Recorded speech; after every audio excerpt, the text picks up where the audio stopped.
At the beginning of the story, we are introduced to a Holly motorcycle gang known as the Outcasts. This gang has taken control of the city and has become a serious concern for the police due to their disruptive actions. They are seen arriving at an old, abandoned building.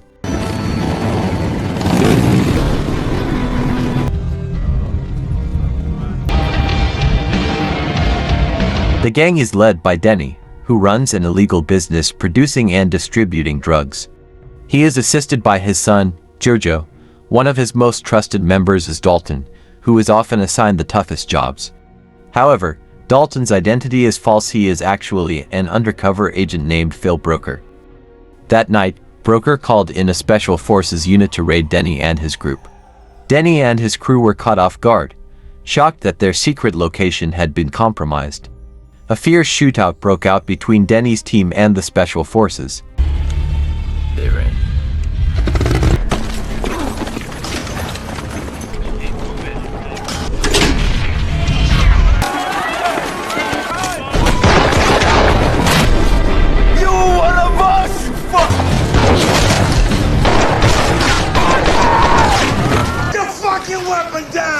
Realizing the danger, Denny decided to escape with Jojo, but before fleeing, he blew up the drug production facility to cover their tracks. Broker quickly gave chase on his motorcycle. Eventually, he caught up with Denny and apprehended him. Shortly after, the special agent team arrived at the scene.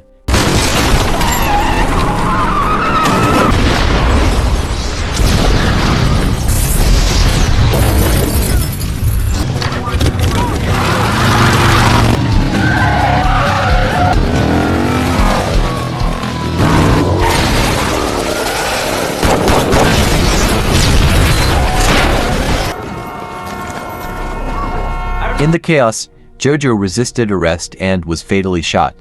His death deeply affected Broker, as Jojo was once his close friend.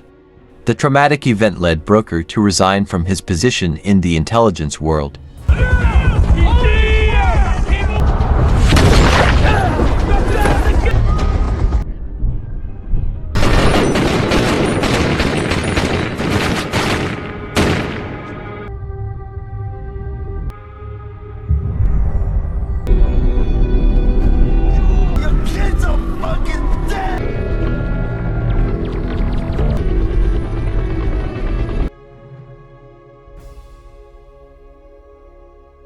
Years later, Broker chose to live in a quiet, remote village to find peace. He lived with his daughter, Meaty, a shy girl who was frequently bullied by Teddy, the school troublemaker. However, Meaty didn't remain passive. One day, pushed to her limit, she stood up for herself and fought back, overpowering Teddy. What, loser? Meanwhile, Broker was renovating his house with his friend, Tato. Suddenly, he received a call from the school about the incident involving Meaty and Teddy. Without hesitation, Broker rushed to the school, worried about his daughter's condition.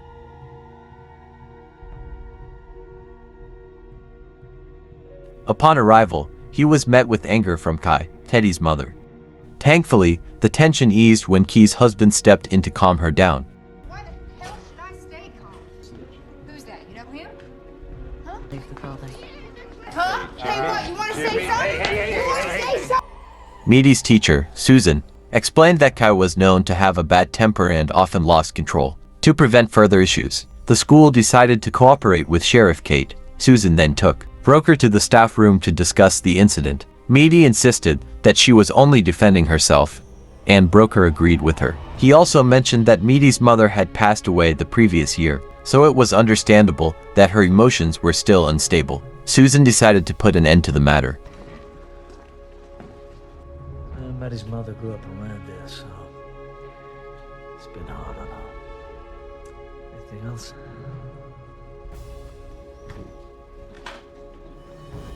As Broker was leaving the school, he saw Kai yelling at her husband, Jimmy. Jimmy approached Broker and attempted to attack him, but Broker quickly overpowered him. Some sneaky little bit. Can you get in the truck, please, honey? God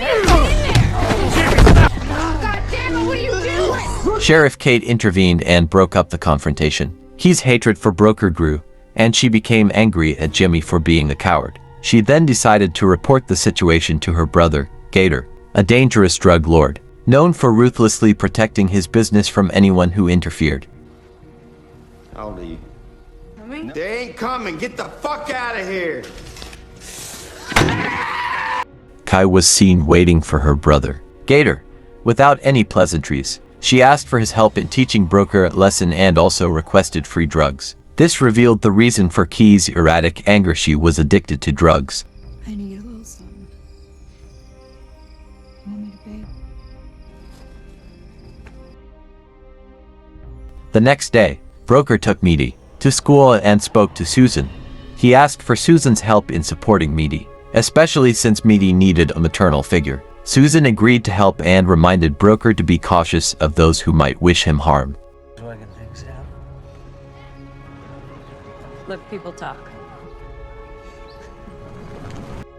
Broker wanted to meet Jimmy at his workplace to apologize for Meaty's actions toward his son. Jimmy graciously forgave the incident and asked that they forget about it.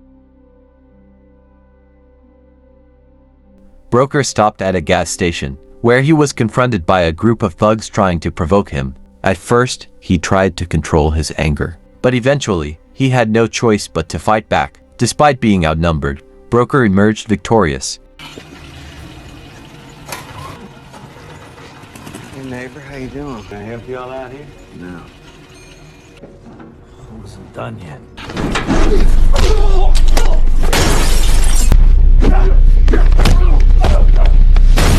After the incident, he asked one of the thugs who had sent them, but they denied being hired by anyone. In reality, they were hired by Gator, who was upset that his business was being disturbed. After the altercation, Sheriff Kate again warned Broker not to cause any more trouble. You know anything about that? You've got my attention, son.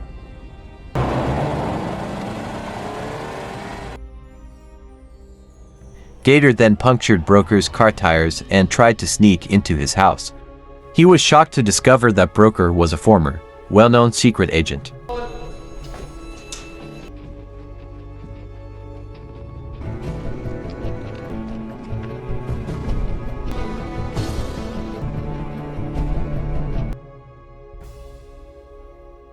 That night, Meaty became anxious because her cat and doll were missing. It turned out that Gator was behind it. Broker promised he would find them and eventually discovered Meaty's doll in the yard. Damaged. This was the second warning after the thug incident.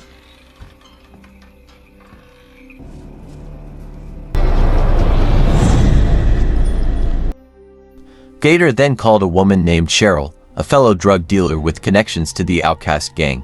Gator also revealed who Broker really was. Gator's purpose in contacting Cheryl was to persuade her to cooperate with Denny.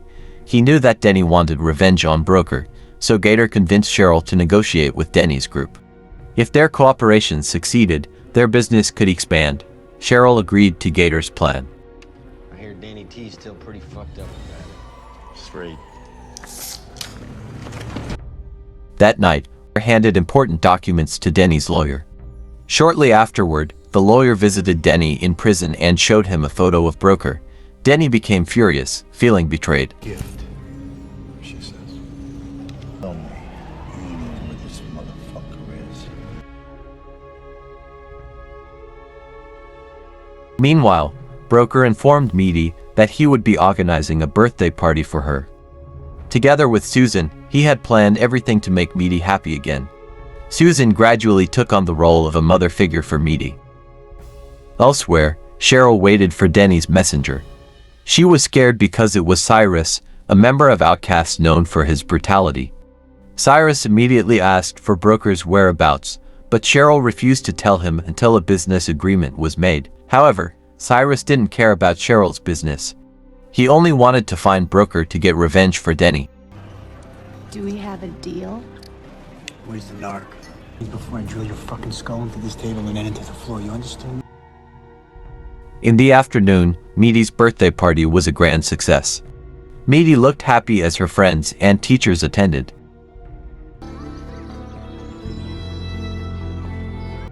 That evening, Gator met with Kai and told her that his business with Broker was now over. He also warned Kai to stay away from him, as Broker was a former secret agent. When Kai asked for drugs again, Gator refused and told her to stop using so she could better control her emotions. I'm not holding, so I'm sorry I can't help you. Cassie, just pull yourself together. I'm sick of this shit. No more, Cassie. Meanwhile, Broker received important information from Nichols, a former colleague from his agency days. Nichols revealed that Gator was connected to Denny's group. Yeah, first thing at my desk, I'll email you Mott's file. Busted twice for smuggling dope into Angola. Broker infiltrates Gator's factory and sets a trap using light bulbs filled with gasoline that could trigger a fire when turned on. He also finds Meaty's cat, but suddenly, he is confronted by the thugs from before.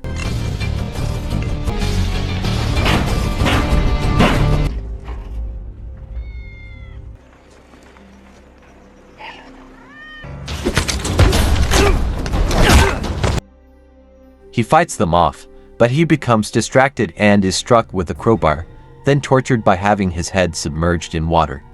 When the thugs let their guard down, Broker recovers and defeats all of them.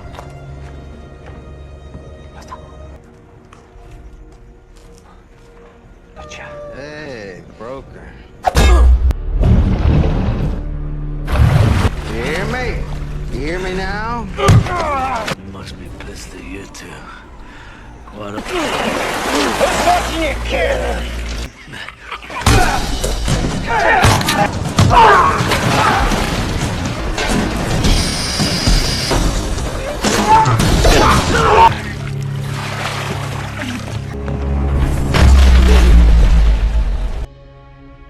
Cyrus finally locates Broker's hideout with Cheryl acting as his guide. Meanwhile, Broker, feeling unsafe, prepares to move to a different town with the help of Tato. When Cyrus and his gang arrive, they search the house. Tato manages to kill one of the enemies with a pitchfork but is eventually shot. Don't even think about not being here, you understand?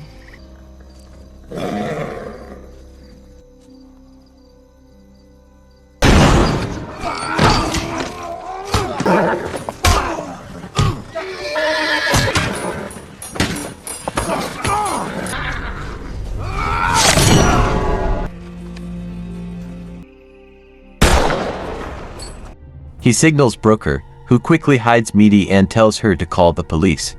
Before help arrives, Broker decides to take the offensive, and a fierce gunfight ensues.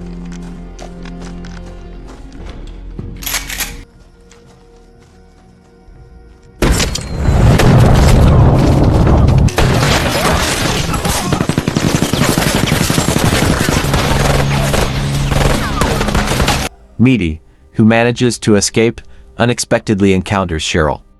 Meanwhile, Broker disables Cyrus but is too late to catch up with his daughter. Cheryl kidnaps Meaty and takes her away on a speedboat. Listen, these guys, they don't give a shit about me.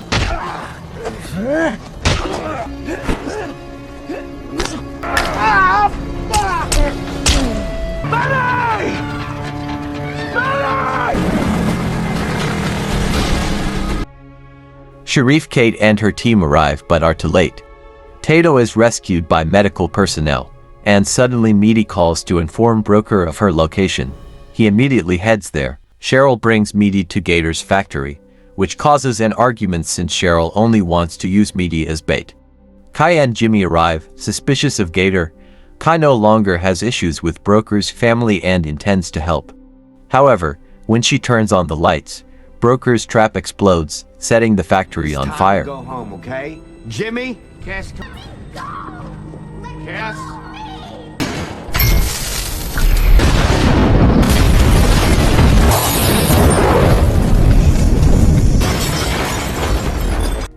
Gator attempts to take Meaty, but Kai stops him. Amid the chaos, Gator accidentally shoots his sister Kai in the abdomen, but still takes Meaty and flees.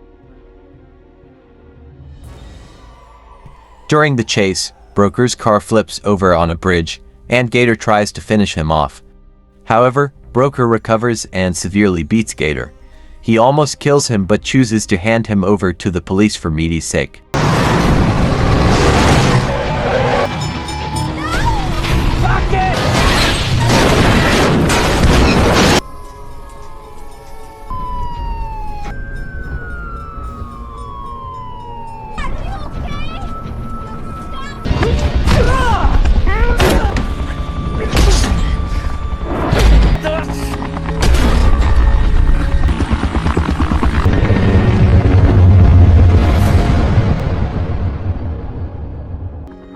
Meanwhile, Cheryl is captured and Kai receives medical treatment. At the end of the story, Broker calls the prison to speak with Denny, threatening to meet him soon.